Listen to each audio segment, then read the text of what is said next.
Welcome to the next episode of YouTube. And I thought I'd feature some after food activity. And what you're going to see here is Luna and Bolt's pretty excited after they were eating, and Denali's going to be cleaning up some of the scraps. We're going through lots of chicken and lots of beef. In addition to the pups getting fed twice a day, the retired wolves' metabolism in this colder weather requires more frequent feedings. We are out of beaver, we are running low on deer, and so we're supplementing Grizzer, Shadow, and Malik with chicken and beef on a regular basis. So we're another $700 food bill here this week, and just hoping to hold us through for the next month with that until we get some deer scraps in from the hunting season, the deer hunting season, and then also hopefully, again, it seems kind of bad to say, but hopefully the roadkill collections will pick up. So roadkill are inevitable, and at least they don't go to the waste if we bring them here. So what you're seeing, again, Luna is very excited. After feeding, she gets a real burst of energy, and we're seeing an equal amount of dominance between the pups, meaning Bolts is sometimes more dominant than Luna, and Luna is sometimes more dominant than Bolts. What I didn't get on camera, unfortunately, it happened right before this. I was coming in, and I watched from the windows for a while. Aiden was rolling over on his back, and Luna was rolling over with them, and they were doing some really, really strong pair bonding behavior. And Bolts was just kind of sitting on the side, and Aiden was clearly focused on social engagement and submissive behavior with Luna. And one of the staff reported that they had seen that with Denali earlier in the day as well, that Denali and Bolts are kind of a little roughhousing, but Denali and Luna are getting a little bit more social. Now, the only qualification I have is when Luna's hungry, she has been observed grabbing onto the scruffs of Aiden and Denali's necks and just pulling on them. Again, trying to, maybe an outlet for trying to get fed. I'm not really sure what she's trying to do, but we've watched her drag Denali prior to us getting the food ready and getting in there. So when she's hungry and she wants something, she can go about her business and get it. So she's doing well. This clip, again, you're seeing a lot of interaction between Bolts and Luna, and they are usually together. It's not too often that we see one without the other. And again, this is Bolts on top doing a little bit of a squash, but Luna is doing a submissive jab, and they're actually trying to guard. I'm not really sure what that is. Some beaver head or something like that. That's actually was their stimulus. So this was filmed in the evening. I had just finished feeding them. For the feeding programs at night, or the feeding sessions at night, it may take me an hour to get these two to eat what I consider to be a good amount, and that's usually, I'd like them at least to have a pound in the morning and a pound at night, and it varies. Some mornings they just don't want to eat, and one thing that we're finding is they're more stressed if they're separated from Aiden. And so when I feed at night, I'm by myself, and I go in right with Aiden, being out with the pups, and Aiden's real good about not taking food. I still have to lock Denali up because Denali is not that tolerant of the pups. We did get a fecal back on him. He has a negative for any parasites, so that means, originally I thought maybe there was some parasite that was, tapeworm issue that was maybe making him more ravenously hungry and not absorbing nutrients, but he's clean. So that means that it's just a behavioral issue, which means that he's a bottomless pit. Can't fill him with the amount of food that we're giving him. So we are continuing to lock him up. It's just easier. And Luna doesn't have to, play tug of war with food over, with Denali, and he literally grabs things out of their mouths. So especially for Bolts, who's a lot more timid, it's critical that we have Denali out of there because it takes a little bit longer to get Bolts to eat his food.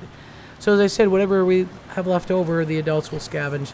And the pups, when they're done, they're done. You could lay a pile of meat there, and if they don't want to eat it, they don't want to eat it. So lots of a good stimulus, again, after a feeding. When their bellies are full, we do see that activity.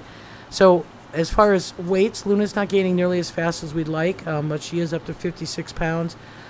Bolts, I think this morning, came in over 75 pounds. And so we're getting the growth that we want on Bolts. We're just not getting the growth that we want on Luna. And again, maybe this is a female situation. Maybe this is, again, something related to the metabolism of her bone density condition. But she's healthy. I mean, she's clearly an energetic pup. And as you see her toss Beaver head up in the air here, She is the one most likely to be tossing and lunging and grabbing and running and stimulating chase behavior, as well as going after someone else. So we feel real good about it. And her back leg, she's stiff in the mornings. We're using a lot more straw than we would normally use at this time of the year. We've already put 2 bales of straw in, and so we've got straw in the front of the exhibit, under the eaves. We've got straw in one of the dens, on top of the dens, trying to give her a comfortable place to lay. We've had some sub-zero nights. There's predicted to be some snow tonight, and just flurries, but nothing that's going to stay. But certainly we want to be cognitive of that joint-related issue. So the supplements, again, are a daily occurrence. We try to get those supplements in the morning. One of the things that we see with her is that she's very reluctant of the smell. Any kind of indication that there's going to be a treatment or the bowl comes out for the supplement, she tries to go the other way. So we have to be very creative of it. And at this point, it's not a positive experience for her. So what we're going to keep up the supplements until she's 90% of her adult weight. And our question is, what's her adult weight? What is a good weight for this pup? And so we've gone back and forth, and we think, we'd be very happy if she was an 80-pound adult. And so we do see likely through October and into November that we're going to continue those supplements. So this is a slate den I talked about. This one we did put straw in. It's a lot more protected to give the pups a warm place to lay. All 4 wolves were actually laying in there. Right now what you're seeing is Aiden going in after Bolts and doing a little dominance on Bolts, and Luna coming in as well, and then Aiden doing a threat display, keeping Denali out of the den. So that is a typical pattern for Aiden, trying to be pretty protective of the pups. But Denali still wants to engage. He's wagging his tail and he's trying to get in there. And actually what I noticed when I was filming this, again, Aiden will dominate Bolts when other Bolts and Luna are running together. There seems to be, again, a little bit of protectionism of Luna, where Aiden is engaging socially with Luna, but not doing much as far as dominance, and yet Bolts is getting pinned on a fairly regular basis. They still have good social engagement. I mean, it's not an aggressive situation. It's just clearly seems to be something that's probably more related to Bolts being the male pup and being at that rank order that Aiden does a scruff bite and tries to roll him over. Bolts takes it in stride. I mean, it's definitely a little more challenging for him when Aiden's got him by the neck and Luna's kind of grabbing on him.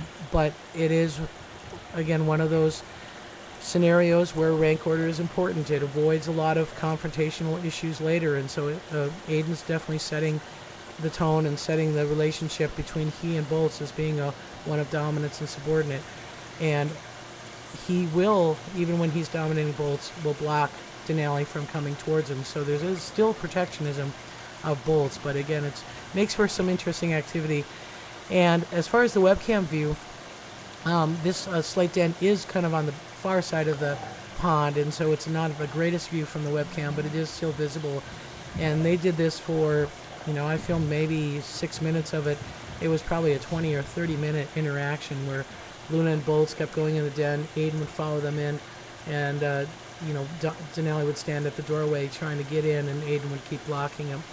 So it was an interesting thing to watch, and we, like I said, have seen all 4 of them lying in there, and so this was probably stimulated by that post-feeding excitement. So after they're fed, they got bellies full, they feel pretty good, they start running around, start getting a little excited with each other, start wrestling, jaw sparring, and then that stimulates the adults to engage in a lot of this social behavior. We are getting some leaves changing, but it's been dry here, and so mostly what's going on is the leaves are drying up and falling off. But we will keep that pond open until we get sub-zero kind of daytime, or sub-freezing daytime temperatures. So that means, if we get highs in the 30s, we'll start to drain it. We usually like to try to keep it open by the end of October. And again, there are some warm days that can happen yet in September. And a warm day for a wolf with a full winter coat would be 60 or 65 or 70 degrees. So we want to make sure that we have that opportunity for the wolves to cool off especially Luna with that dark coat. And she does get warm, and we do see her actually going into the pond. She's not been swimming.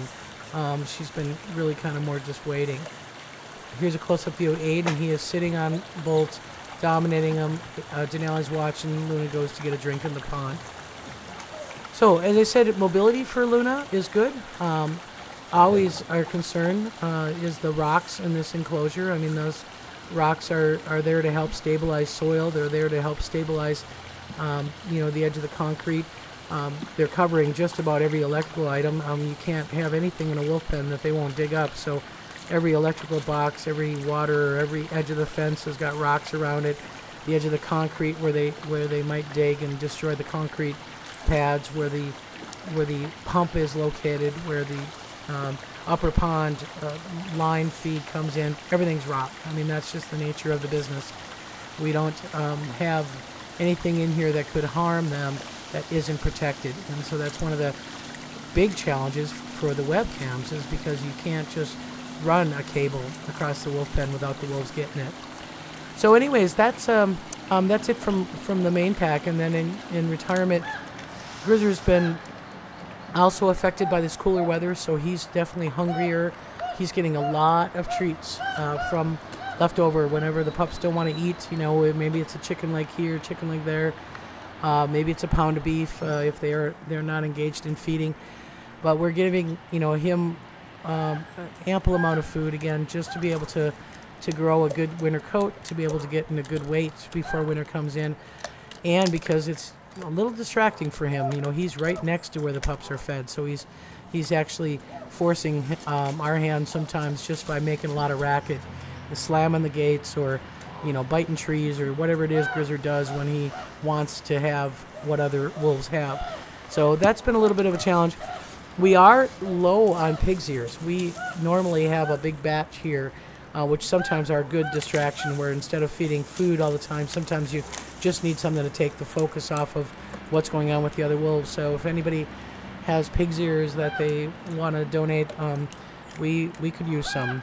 Grizzly likes pig's ears, and again, sometimes they're good stimulus just to take the focus off of some things going on. And what he's doing right now, he's going, and we had some pheasant jerky, and not very big, little sticks of pheasant jerky, and he's picking them out of the hole from when we used them as a distraction. But other than that, like I said, you can see the full winter coat on Grizzer is coming in. His hair is completely covered, so he's got a really good opportunity now for winter can progress as normal, and as we've had in previous winters, we don't have any issues with that bald spot on his head. That's going to be completely covered. He's getting a little bit of weight, no doubt he always puts on a little bit of weight during the winter time and then loses it during the spring and summer. But that's a good thing for him. And then in retirement, they're not nearly putting on the weight that Grizzer is, but you are seeing a little bit of advancement in winter coats. This is Malik, and we are not seeing too much rank order issues with them. They've actually been fairly calm this week, but you can see the difference in, again, Shadow Malik, just from the standpoint of attitude. Malik is always looking up. He's a little bit timid. When he comes up and approaches the camera, he's a little bit shyer. Shadow, on the other hand, still kind of alert, and still sometimes has his ears pricked to the side when there's things going on, but definitely a different confidence level between Shadow and Malik, and that's why Shadow is the leader of these two individuals. So this is Shadow coming out of the woods here, and we've got wolf care staff picking up scat around there. A little bit of a standoff when they approach each other, and you can see immediately Shadow goes into ears pricked forward, and Malik goes into ears pricked to the side. Tail response, Malik tried to elevate the tail a little bit, but thinks better of it as Shadow spins around and kind of follows him, and then follows through with a chin rest. These are the kind of subtle behaviors that we see on a regular basis with these two. Nothing significant, just clearly Shadow using body language to assert his status and make it known that he is the more dominant of the two. We do see a lot of vegetation yet in this pen. So again, fall colorations are a little bit behind in some aspects, and some of the leaves are just drying up and falling off green, meaning that we're not getting a color transformation. But happy to have a lot of vegetation in this enclosure, and that's one of the things that we work very hard on. In addition to wolf care, we make sure that these pens have adequate cover, not just for shade, but for psychological cover as well. So the wolves have the opportunity to get away from noise and events. You know, they can go to the edge of the vegetation and be able to find a place where they can watch from their vantage point. And obviously, the best vantage point is from the top of the den, and that's what Shadow does best. I'm pricing out some wireless cameras that, you know, I can hook up to Ustream and be able to get these guys back on the air. And again, that's my big priority in the next couple of weeks, is to get these guys back on the air for people. They are tremendous in the fall when they are usually using the top of the den as a vantage point. So that's it for this week's YouTube. And again, thanks for watching, and we will see you next week.